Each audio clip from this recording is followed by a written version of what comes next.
প্ৰথম অৱস্থাত যেতিয়া এজনী ছোৱালীৰ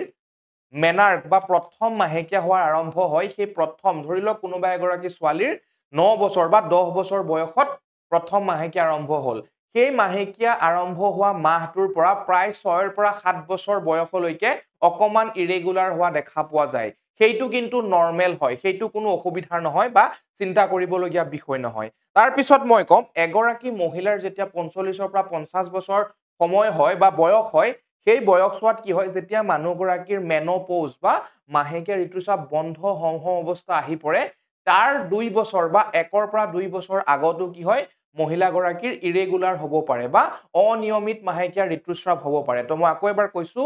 মাহেকীয়া আৰম্ভ হোৱাৰ এজনী ছোৱালীৰ সেই যি মাহৰ পৰা আৰম্ভ হ'ল সেই মাহটোৰ পৰা প্ৰায় 5 6 7 বছৰলৈকে অকমান অনিয়মিতভাৱে হোৱা দেখা পোৱা যায় যিটো সাধাৰণতে নৰমেল বুলি গণ্য কৰা হয় আৰু এগৰাকী মহিলাৰ 45 পৰা 50 বছৰ ভিতৰত বা কেতিয়াবা 40 42 41 বছৰ বয়সতো মাহেকীয়া ঋতুস্ৰাৱ বন্ধ হোৱা দেখা পোৱা যায় যি বছৰেই বন্ধ হৈছে ধৰি লওক কোনোবা এগৰাকী মহিলাৰ